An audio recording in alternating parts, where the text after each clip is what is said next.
अस्सलाम वालेकुम रहमतुल्लाहि वबरकातुहू। प्यारे बच्चों, आप लोगों का इस्तकबाल है मुताल्ला सीरीज़ नीट इम्तिहान की तैयारी में। और हम चैप्टर नंबर 6 की स्टडी कर रहे हैं, जिसका नाम है तौरीस की सालमाती बुनियाद, मॉलिक्यूलर बेसिस ऑफ इनहेरिटेंस। और मैं हूँ शेख जावेद अहमद। मैं अगेन दोबारा आप लोगों का इस्तकबाल करता हूँ हमारे इस आज के टॉपिक में। नाउ बच्चों, हम जो डिस्कशन कर रहे हैं, हम डिस्कशन ये कर रहे हैं कि ये बात कैसे मालूम पड़ी कि डीएनए ही जेनेटिक मटेरियल है। तो हम बेसिकली ये डिस्कशन करना चाह रहे हैं, ये समझना चाह रहे हैं कि कैसे कैसे दौर से गुजरते गुजरते ये बात मालूम हुई कि डीएनए ही जेनेटिक मटेरियल है। तो हमने कहा कि उसके अंदर 3 बड़े एक्सपेरिमेंट हैं। उन 3 एक्सपेरिमेंट में से सबसे पहला जो एक्सपेरिमेंट था उसको कहते हैं ग्रिफिथ एक्सपेरिमेंट। उस ग्रिफिथ एक्सपेरिमेंट को हमने देखा। दूसरा जो एक्सपेरिमेंट था वो था 3 साइंटिस्ट ने मिलकर किए थे, एवरी, मैकलियोट एंड मैककार्टी। ठीक है। नाउ बच्चों, तीसरा जो एक्सपेरिमेंट है जो आज हम पढ़ने वाले हैं, जो आज इस टॉपिक में हम पढ़ने वाले हैं, वो तीसरा एक्सपेरिमेंट है हर्शे एंड चेज। तीसरा एक्सपेरिमेंट किसका है? Hershey and chase. ये 2 साइंटिस्ट हैं, इनका एक्सपेरिमेंट हम पढ़ने वाले। ये बहुत इंटरेस्टिंग है। देखिए, सबसे पहले ना जो काम हुआ वो काम किस पे हुआ? सबसे पहला काम स्टार्ट अचानक हुआ। कोई भी रिसर्च डिसाइडेड नहीं होती है, बहुत इंपॉर्टेंट चीज़ है, याद रखिए। मतलब कोई भी जो रिसर्च होती है, कोई भी इन्वेंशन, वो एक प्लान के थ्रू नहीं होती। काम कुछ और किया जाता है और उस दौरान में एक इन्वेंशन होती है, एक अचानक में कोई चीज़ मालूम पड़ती है।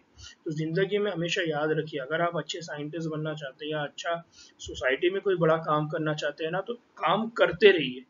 जैसा जैसा आप काम करते जाएंगे, अचानक में एक नई चीज़ आपको मिलेगी और वो रहेगा इन्वेंशन। तो इन्वेंशन कभी भी अचानक होता है, डिसाइडेड नहीं होता है। डिसाइडेड तो काम होता है जो हम रूटीनली करते रहते हैं। तो ग्रिफिथ डिप्लोकोकस निमोनिया का इस्तेमाल करके वैक्सीन के लिए काम कर रहे थे। वो एक मेडिसिन बनाना चाहते थे निमोनिया के अगेंस्ट में, लेकिन उस निमोनिया की वैक्सीन बनाने के चक्कर में उन्होंने एक बहुत बड़ा एक्सपेरिमेंट दे दिया, और उस एक्सपेरिमेंट ने दुनिया को डीएनए दे दिया। और जब से डीएनए मिला है दुनिया को, तो दुनिया तो डीएनए बन गई है। ठीक है। नाउ हम जो टॉपिक डिस्कस कर रहे हैं वो है हर्शे एंड चेज। नाउ ये जो हर्शे और चेज है, तो इन्होंने क्या किया? इन्होंने तौरीसी मादा या जेनेटिक मटेरियल डीएनए है, इस बात को क्या किया? एक्सपेरिमेंटली साबित किया। इन्होंने तजुर्बाती तौर पे उसको क्या किया? साबित किया। उसको उन्होंने क्या किया? प्रूफ किया। ठीक है। तो ये बहुत इंपॉर्टेंट चीज़ें इनके काम की। तो इन्होंने क्या किया कि इन्होंने देखा कि सबसे ग्रिफिथ के एक्सपेरिमेंट क्या, एवरी मैकलॉयड मैककार्टी ने जब ये बात बोले कि डीएनए ही जेनेटिक मटेरियल है, लेकिन कुछ साइंटिस्ट को मानने के लिए तैयार नहीं है, तो उन्होंने डिसाइड किया कि अब हम इसका जवाब देंगे, अब हम इसको तजुर्बाती बेसिस पे साबित करेंगे। तो इस अम्र का गैर मुबहम, यानी गैर मुबहम मतलब जो उलझा हुआ है, गैर मुबहम मतलब जो उलझा हुआ नहीं है, जो बहुत क्लियर है। तो गैर मुबहम सबूत के डीएनए ही जेनेटिक मटेरियल है, ये किसने पेश किया? Alfred Hershey and Martha Chase. और ये काम उन्होंने किया इन 1952। कब किया इन्होंने? 1952। तो याद रखना कि 1952 के अंदर जो एक्सपेरिमेंट हुआ, उस एक्सपेरिमेंट का नाम क्या है? Hershey and chess experiment. और इनके तजुर्बात के जरिए मालूम पड़ा कि डीएनए ही जेनेटिक मटेरियल है। नाउ बच्चों, इन्होंने क्या किया? इन्होंने वायरस पर काम किया। इन्होंने किसका इस्तेमाल किया? वायरस। और ये जो वायरस था, ये वायरस क्या करता था? ये बैक्टीरिया को इन्फेक्ट करता था। ये जो वायरस था, ये वायरस क्या करता था? बैक्टीरिया को इन्फेक्ट करता था। इसीलिए इसका नाम है बैक्टीरियोफाज। इस वायरस का नाम क्या है? बैक्टीरियोफाज। ना वापस से मैं एक बार फिर रिपीट कर रहा हूँ कि सबसे पहले जो साइंटिस्ट आए, उनका नाम क्या है? अल्फ्रेड हर्शे और मार्था चेज। ये दोनों साइंटिस्ट आए और ये दोनों साइंटिस्ट ने प्रूव किया कि डीएनए ही जेनेटिक मटेरियल है। और इन दोनों साइंटिस्ट ने जेनेटिक मटेरियल डीएनए है, इसके लिए किसका इस्तेमाल किया? उन्होंने इस्तेमाल किया बैक्टीरियोफाज। उन्होंने किसका इस्तेमाल किया? बैक्टीरियोफाज। बैक्टीरियोफाज मीन्स ऐसा वायरस जो बैक्टीरिया के साथ काम करता है, या ऐसा वायरस जो बैक्टीरिया को किल करता है, बैक्टीरिया को खाता है, उसको कहा जाता है बैक्टीरियोफाज। नाउ इन्होंने बैक्टीरियोफाज ही सेलेक्ट क्यों किया? ये बहुत बड़ा क्वेश्चन है कि Why bacteriophage? Why bacteriophages?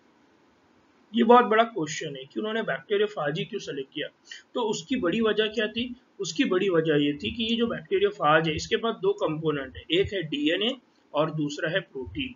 यानी इस बैक्टीरिया के पास दो ही चीजें हैं, एक है डीएनए और दूसरा है प्रोटीन। और अभी तक की जो लड़ाई थी, अभी तक की जो फाइट थी, एवरी मैक्लॉइड मैकार्टे ने बात तो बता दिए थे कि जेनेटिक मटेरियल का रोल कौन प्ले कर रहा है, डीएनए। और कुछ साइंटिस्ट ये बात बोलते थे कि नहीं, डीएनए नहीं है, कौन है, प्रोटीन। तो अब ये जो जंग थी, ये जो फाइट थी कि डीएनए है या प्रोटीन है, इसको प्रूव करना है।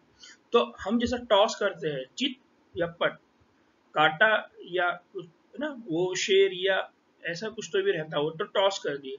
वो टॉस करने के बाद दोनों में से कोई एक में आप जीत जाएंगे। तो यहाँ पर भी कंडीशन दो सिक्कों की जैसी, सिक्के की जैसी दो पहलू की आ गई, या तो डीएनए या तो प्रोटीन। तो अब क्वेश्चन ये आ गया कि इसको साबित कैसा करें। तो ये सबसे जबरदस्त दिमाग इन लोगों ने लगाया। वो क्या लगाए कि इन्होंने सीधा सीधा वायरस को सेलेक्ट किया। क्यों? क्योंकि वायरस के अंदर सिर्फ दो ही मटेरियल होते हैं। हम लोग आगे चल के जब स्टडी करेंगे तब मैं बताऊंगा कि वायरस के अंदर सिर्फ दो ही कंपोनेंट होते हैं, एक होता है डीएनए और एक होता है प्रोटीन। इसके पास ना तो कार्बोहाइड्रेट होते हैं, इसके पास कार्बोहाइड्रेट नहीं होते, इसके पास या तो डीएनए होगा या तो फिर प्रोटीन होगा। इसलिए इन्होंने क्या किया, वायरस को सेलेक्ट किया। अब क्या किया इन्होंने, ये जो बैक्टीरियोफाज वायरस था, ये जो बैक्टीरियोफाज वायरस था, ये बैक्टीरियोफाज क्या करता था, ये बैक्टीरिया के ऊपर चिपक जाता था। ये बैक्टीरिया के ऊपर क्या हो जाता था, चिपक जाता था, या बैक्टीरिया के साथ क्या हो जाता था, अटैच हो जाता था। और ये क्या करता था, इसका अपना जेनेटिक मटेरियल, यानी ये जो बैक्टीरियोफाज है इसका अपना जो डीएनए है वो मटेरियल किसको दे देता था, वो बैक्टीरिया को। तो फॉर एग्जांपल कंसीडर करिए कि ये बैक्टीरियोफाज है,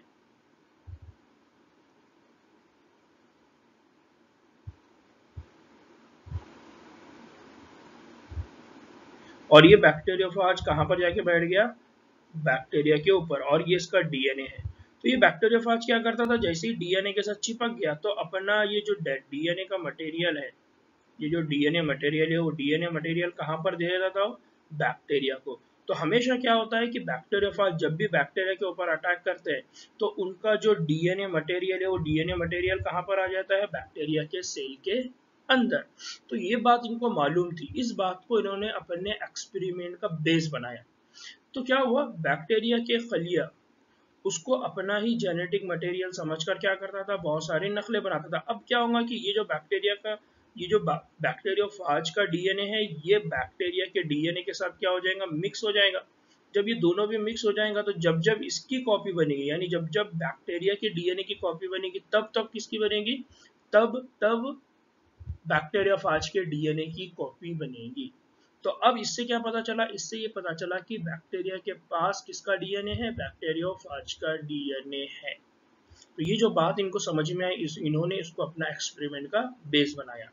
फिर हर शय और चीज ये मालूम करने के लिए इन पर काम किया कि प्रोटीन है या डीएनए है। ये जो हर्षे है और जो चेज है, इन्होंने क्या किया, ये मालूम करने के लिए इन पर काम करना शुरू कर दिया, यानी बैक्टीरियोफाज पे, कि ये जो मटेरियल है ये प्रोटीन है या डीएनए है जो वायरस बैक्टीरिया में दाखिल करता है, या वायरस से बैक्टीरिया में क्या होता है, दाखिल होता है। तो यहाँ बहुत इंपॉर्टेंट चीज है वो ये कि हर्षे एंड मार्था जी इसको ये बात पता चल गई थी कि बैक्टीरियोफाज क्या करता है, बैक्टीरियोफाज अपने बॉडी से कोई तो भी मटेरियल है जो बैक्टीरिया को देता है, लेकिन वो प्रोटीन है या डीएनए है ये उनको मालूम नहीं था। इस बात को मालूम करने के लिए उन्होंने अपना एक्सपेरिमेंट डिजाइन किया ना। उन्होंने एक्सपेरिमेंट कैसा डिजाइन किया, उन्होंने अपने एक्सपेरिमेंट में क्या किया, उन्होंने कुछ वायरस को ऐसे मीडियम में नमू किए जिसमें रेडियो एक्टिव फास्फोरस मौजूद था। उन्होंने क्या किए, उन्होंने बेसिकली वायरस लिया, इस वायरस को दो मीडियम में ग्रो किया। एक मीडियम वो था जिसके अंदर क्या था, रेडियो एक्टिव फास्फोरस, ये जो पी है इसका मतलब क्या है, पी। और ये जो 32 है ये क्या है, लेबल। तो radio active label 32 P phosphate, उन्होंने क्या किया, 32 पी फॉस्फेट। और कुछ वायरस ऐसे मीडियम में नमू किए जिसमें क्या था, रेडियो एक्टिव सल्फर, जिनके अंदर क्या था, रेडियो एक्टिव सल्फर। तो यहाँ बेसिकली हम पहला कंसेप्ट ये समझते हैं कि उन्होंने क्या किया, वायरस लिया, उस वायरस के अंदर क्या किया, उस वायरस को ऐसे मीडियम में ग्रो किया जहां पर क्या था, रेडियो एक्टिव 32p फॉस्फेट। और जब उन्होंने उसको, उस वायरस को उस मीडिया के अंदर ग्रो किया, उसकी ग्रोथ की, उसकी नमू किया, तो क्या हुआ, इस वायरस के, यानी जिन इन वायरसेस के ऊपर क्या लेबल हो गया, डीएनए। डीएनए के ऊपर क्या लेबल हो गया, 32p। डीएनए के ऊपर क्या लेबल हो गया, 32p। दूसरा उन्होंने क्या किया, कुछ वायरसेस लिए और उनको कहां पर, उनको ग्रो किया उन्होंने, रेडियो एक्टिव लेबल 35s। और इसके बाद इन वायरसेस के अंदर क्या देखने को मिला, इन वायरसेस के अंदर ये देखने को मिला कि इन वायरसेस के ऊपर भी प्रोटीन लेबल हो गया। इन वायरसेस के ऊपर कौन लेबल हो गया, प्रोटीन। और प्रोटीन के ऊपर जो लेबल लगा वो क्या लगा, 35s रेडियो एक्टिव। ना हो बच्चों, यहाँ पर देखिए, यहाँ पर जो लेबल है वो लेबल किसके ऊपर है, डीएनए के ऊपर। यहाँ जो लेबल है वो किसके ऊपर है, प्रोटीन के ऊपर। तो यहाँ बेसिकली हुआ क्या कि जब इन्होंने वायरसेस को दो अलग अलग रेडियो एक्टिव लेबल कंपाउंड के साथ ग्रो किया, तो उन वायरसेस के ऊपर वो लेबल देखने को मिला, उन वायरसेस के ऊपर वो रेडियो एक्टिव फॉस्फेट देखने को मिला, वो उनके ऊपर रेडियो एक्टिव सल्फर देखने को मिला। लेकिन रेडियो एक्टिव फास्फोरस कहाँ थी, डीएनए में। रेडियो एक्टिव सल्फर कहाँ पर थी, प्रोटीन के अंदर।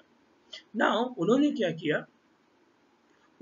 किया, इस तरह से वो वायरस जिनको रेडियो एक्टिव सल्फर में नमू किया गया था, इनको रेडियो एक्टिव प्रोटीन था, इनमें क्या था, रेडियो एक्टिव प्रोटीन, लेकिन रेडियो एक्टिविटी एन डीएनए में नहीं था।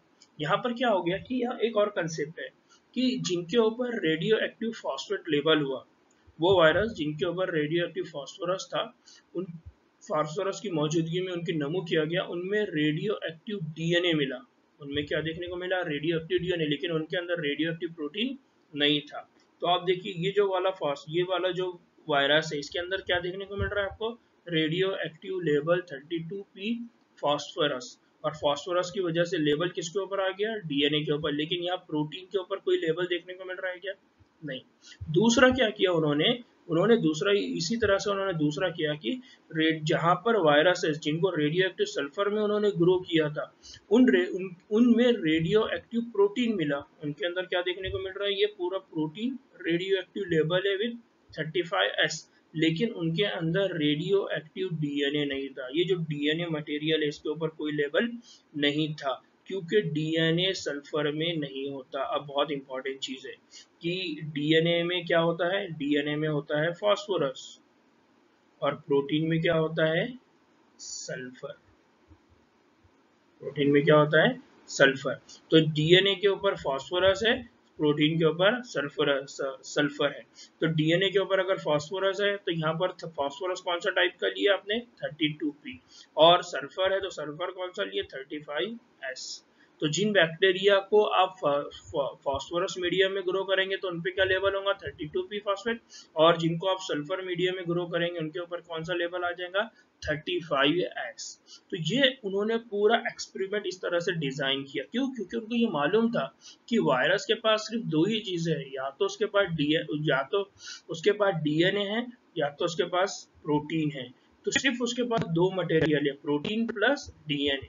तो लेबल या तो प्रोटीन होगा, लेबल या तो डीएनए होगा। इसीलिए उन्होंने यहाँ पर दिमाग लगाए और उन्होंने यूज किया 32p फॉस्फेट लेबल करने के लिए, 32p फॉस्फेट यूज किया डीएनए को लेबल करने के लिए, 35s सल्फर यूज किया प्रोटीन को लेबल करने के लिए। तो ये बहुत इंपॉर्टेंट एक्सपेरिमेंट है ना। इस एक्सपेरिमेंट, ये जो लेबलिंग है, इस लेबलिंग किया क्या, लेबलिंग के बाद उन्होंने क्या किया, जो रेडियो एक्टिव फाजेस थे उनको इकोलाई बैक्टीरिया के साथ मिला दिया। किसके साथ मिला दिया उन्होंने, इकोलाई बैक्टीरिया के साथ मिला दिया। और जैसे जैसे इन्फेक्शन बढ़ता गया, मींस बैक्टीरियोफाज के साथ कौन मिक्स हो गया, इकोलाई। तो इकोलाई के ऊपर बैक्टीरियोफाज क्या करेंगे, अटैक करेंगे। तो जैसा जैसा उनको टाइम मिलेगा वैसा वैसा इन्फेक्शन के लेवल क्या होती जाएंगी, बढ़ते जाएंगे। और वायरस के खिलाफ को हिलाने, फिर उन्होंने क्या किया, इस वायरस के खिलाफ को हिलाने वाले औजार, यानी एक औजार होता है जिसे कहते हैं ब्लेंडर। क्या कहते हैं उसको हम, ब्लेंडर। से हिलाकर बैक्टीरिया से अलग कर दिया। तो पहले उन्होंने क्या किया, उन्होंने पहले वायरस और बैक्टीरिया इन दोनों के बीच में क्या किया, अटैचमेंट। बाद में ब्लेंडर का यूज किया उन्होंने, किसका यूज किया, ब्लेंडर, और उन दोनों को एक दूसरे से क्या कर दिया, सेपरेट। तो बार बार उन्होंने इसी तरह से एक्सपेरिमेंट किया, पहले अटैच कराया फिर सेपरेट कराया, पहले अटैच कराया फिर सेपरेट कराया। तो बेसिकली हो क्या रहा था कि अगर एक वायरस है वो बैक्टीरिया के ऊपर अटैक करेगा, तो हमने पहले ही कहा कि वायरस जब भी बैक्टीरिया के ऊपर अटैक करता है तो वायरस क्या करता है, इसके अंदर जो डीएनए है वो किसको दे देता है, बैक्टीरिया को। तो अब इन्होंने क्या किया, वायरस को बैक्टीरिया के साथ अटैच करवाया। तो अब बैक्टीरिया और वायरस इन दोनों के बीच में जैसी अटैचमेंट हुई तो वायरस ने अपना डीएनए किसको देना स्टार्ट कर दिया, बैक्टीरिया को। और जैसे ही उसने उनको अटैचमेंट को ब्रेक कर दिया तो अब वो जो डीएनए वो दे रहा था वो क्या हो गया, अब वो नहीं दे सकेगा। तो यहाँ पर ये जो लॉजिक था उन्होंने इस्तेमाल किया, और इस प्रोसेस के अंदर उन्होंने बार बार अटैचमेंट सेपरेशन इस प्रोसीजर को यूज किया। फिर इसके बाद उन्होंने क्या किया, इसके बाद इन्होंने एक और काम किया, वो काम क्या है, उसके बाद उन्होंने एक काम किया जिसमें सेंट्रीफ्यूज, क्या कहते हैं उसको, सेंट्रीफ्यूज। और सेंट्रीफ्यूज का इस्तेमाल करके उन्होंने वायरस को और बैक्टीरिया को एक दूसरे से कंप्लीटली क्या कर दिया, अलग अलग कर दिया, उनको एक दूसरे से क्या कर दिया, अलहदा कर दिया। तो यहाँ बहुत बेसिक स्टेप है, उसको याद रखना है आपको कि उनको एक बात मालूम थी, वो बात क्या मालूम थी कि बैक्टीरियोफाज बैक्टीरिया के ऊपर अटैक करेंगे, बैक्टीरिया के ऊपर जब वो अटैक करेंगे तो वो बैक्टीरियोफाज अपना डीएनए किसको दे देंगे, बैक्टीरिया को।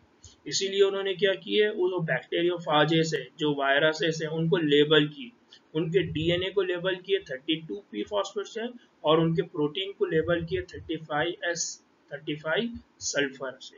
और उसके बाद क्या किए, बैक्टीरिया वायरस को बैक्टीरिया के साथ अटैच किए, फिर उसको सेपरेट किए, फिर उसके बाद सेंट्रीफ्यूगेशन करके उन्होंने उन दोनों को भी अलग अलग कर दिया। अब क्या हुआ, अब यहाँ पर क्या हुआ, यहाँ पर बहुत इंपॉर्टेंट चीज है, वो क्या है, ये देखिए, ये पहला वाला प्रोसेस है और ये दूसरा वाला प्रोसेस है, ठीक है।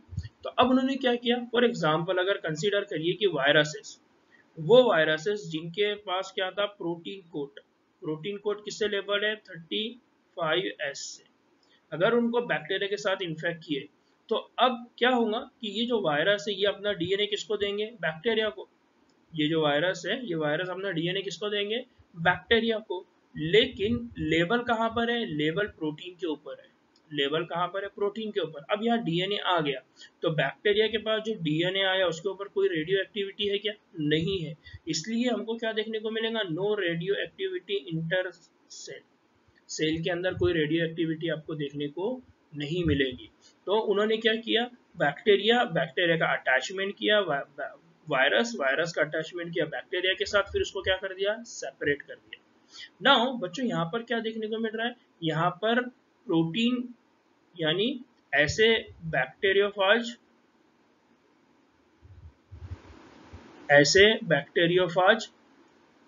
जिनके पास लेवल कौन सा है, 35S, उनके पास आपको क्या नहीं मिल रही है, नो रेडियो एक्टिविटी। कहां पर, inside the cell, bacteria cell के अंदर कोई रेडियो एक्टिविटी आपको नहीं मिली। दूसरा जो एक्सपेरिमेंट था, उस एक्सपेरिमेंट में उन्होंने क्या किया, उन्होंने ऐसे वायरस लिए जिनके कहां पर लेबल था, डीएनए, जो कहां लेबल था, डीएनए, और डीएनए का जो लेबल था वो कौन सा था, 32p फॉस्फेट।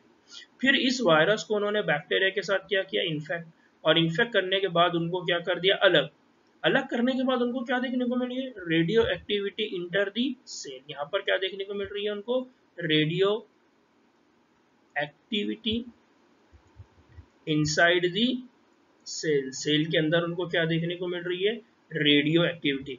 अब इससे इन्होंने कंक्लूजन लगाया, इससे कंक्लूजन क्या लगाए, अगर प्रोटीन यहाँ पर अगर कलर, अगर यहाँ पर प्रोटीन अगर वायरस से अगर प्रोटीन जाता तो सेल के अंदर आपको क्या देखने को मिलती, रेडियो एक्टिविटी। लेकिन ऐसा नहीं हुआ, और सेल से अगर डीएनए जाता तो क्या देखने को मिलती है? Radio activity. क्यों? क्योंकि डीएनए के ऊपर क्या लेबल है? 32P। और ये डीएनए वायरस से निकल के किसके बॉडी में चला जाएगा? बैक्टीरिया के।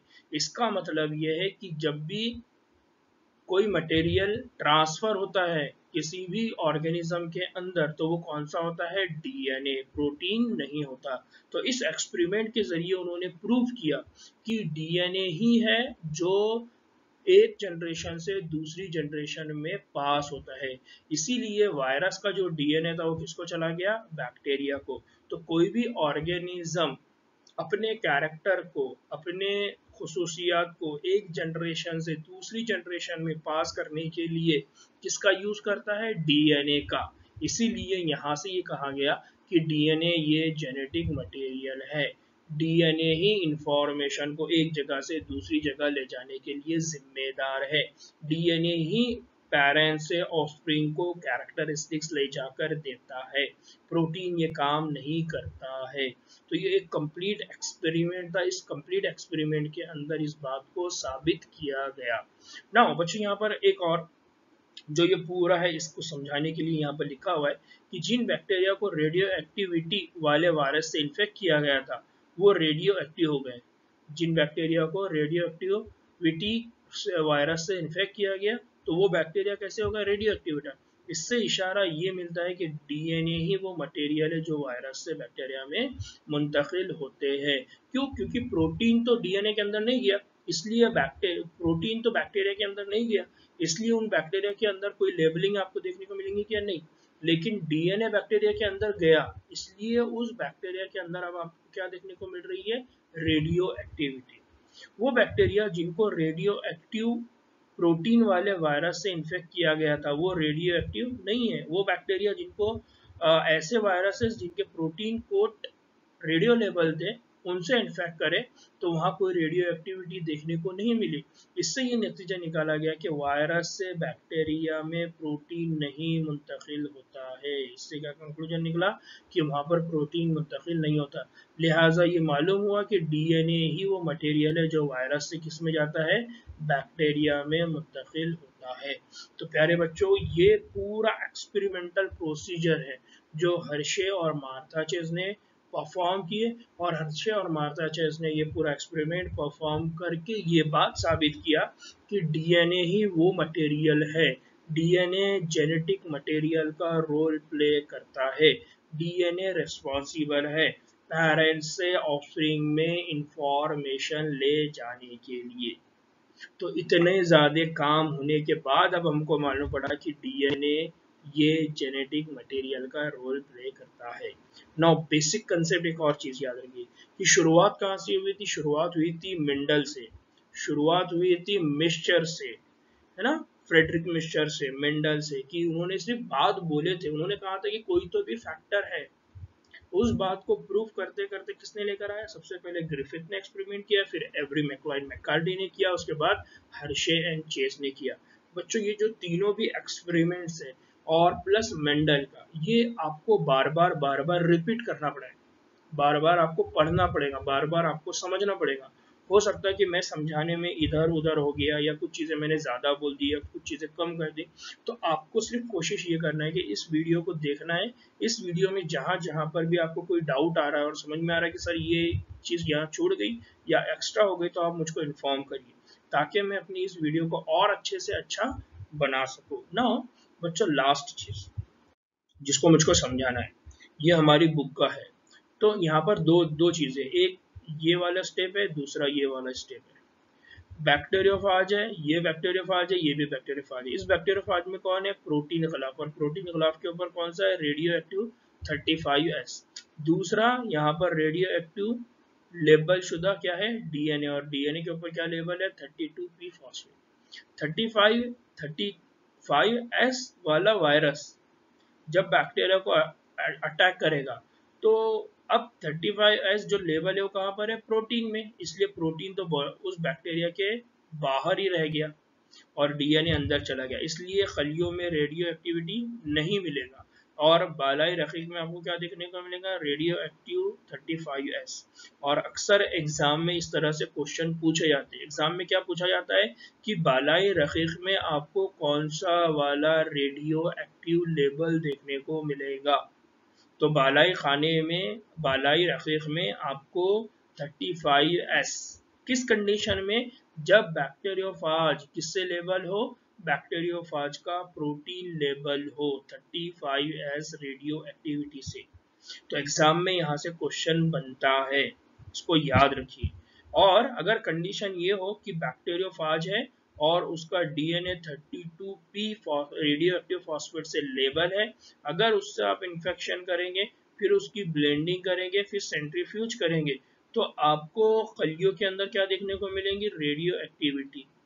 और वो जो बालाई रकीक है उसमें कोई रेडियो एक्टिविटी नहीं मिलेगी। तो एग्जाम में यहाँ से जो क्वेश्चन बनता है उस क्वेश्चन को आप समझ लीजिए। क्वेश्चन किस अंदाज में फ्रेम होगा, क्वेश्चन इस अंदाज में फ्रेम होगा कि अगर प्रोटीन लेबल है, अगर प्रोटीन लेबल है, तो बैक्टीरियोफाज जब बैक्टीरिया के ऊपर अटैक करेगा और उसके बाद जब आप उसको सेपरेट करेंगे, तो रेडियो एक्टिविटी आपको कहाँ देखने को मिलेंगी, रेडियो एक्टिविटी आपको बैक्टीरिया के अंदर देखने को मिलेंगी या रेडियो एक्टिव आपको बालाई रकीक के अंदर देखने को मिलेंगी। तो याद रखना कि रेडियो एक्टिविटी इस कंडीशन में कहाँ देखने को मिलती है, बालाई रकीक के अंदर। बालाई रकीक को इंग्लिश में एक और वर्ड दिया जाता है, उसको आप याद रखिए। वो जो वर्ड है बालाई रकीक के लिए, बालाई रकीक के लिए जो वर्ड है उसको बोला जाता है सुपर नेटेंट। कौन सा वर्ड यूज करते हैं, सुपर नेटेंट। और जो कलियों में रेडियो एक्टिविटी होती है उसके बाद जो कलिये का सॉलिड फॉर्म होता है उसको कहा जाता है पैलेट। कौन सा फॉर्म कहा जाता है, पायलट। तो आप लोग आगे चल के ये दो वर्ड सुनेंगे। अभी अगर आपको ज्यादा नहीं समझ में आया तो कोई इशू नहीं है वर्ड्स के मामले में, लेकिन आगे चल के आपको ये दो वर्ड बार बार सुनने को मिलेंगे। एक वर्ड है पैलेट, एक वर्ड है सुपरनेटेड। तो जो लिक्विड मादा होता है, जो पानी के जैसा मादा होता है, जो बालाई रकीक होता है, उसको कहा जाता है सुपरनेटेंट। तो इस कंडीशन में अगर आपको प्रोटीन प्रोटीन के ऊपर रेडियो एक्टिविटी लेवल है, तो बालाई सुपरनेटेड के अंदर आपको क्या देखने को मिलेगा, रेडियो एक्टिविटी। लेकिन अगर डीएनए लेबल है बैक्टीरियोफाज का और वो जाके बैक्टीरिया को अटैक करता है, फिर उसके बाद आप ब्लेंडिंग करते हैं, फिर सेंट्रीफिकेशन करते हैं, तो अब बालाई रकीक के अंदर आपको कोई रेडियो एक्टिविटी नहीं मिलेंगी। अब आपको रेडियो एक्टिविटी कहाँ मिल रही है, इन पैलेट। कहाँ देखने को मिल रही है, पैलेट, जमाशुदा बैक्टीरिया के कल्चर के अंदर, बैक्टीरिया के खलियों के अंदर। तो यहाँ बहुत इंपॉर्टेंट पॉइंट है, ये बहुत इंपॉर्टेंट टॉपिक था। इस टॉपिक से मैंने बार बार कहा है कि या तो आपका रिसर्च एटीट्यूड डेवलप होगा, आपको सोचने का मौका मिलेगा कि यार रिसर्च किस अंदाज में की जाती है। तो रिसर्च का जो तरीका है वो बहुत बेसिक अंदाज में, कि आपके पास क्या रिसोर्स अवेलेबल है इसको सोचा जाए और फिर उनका इस्तेमाल किया जाए और सवालात के जवाब दिए जाए, इसको कहा जाता है रिसर्च, इसको कहा जाता है रिसर्च मेथडोलॉजी। ठीक है। इंशाल्लाह इस लेक्चर में अगर आपको कोई डाउट है तो आप लोग मुझको व्हाट्सअप करेंगे, यूट्यूब में कमेंट बॉक्स में क्वेश्चन करेंगे। ठीक है। दुआ में याद रखिए, इंशाल्लाह नेक्स्ट टॉपिक के साथ हम मिलेंगे और वो बहुत इम्पोर्टेंट है। इंशाल्लाह कल नया टॉपिक का डिस्कशन होगा। अस्सलाम वालेकुम रहमतुल्लाहि व बरकातहू।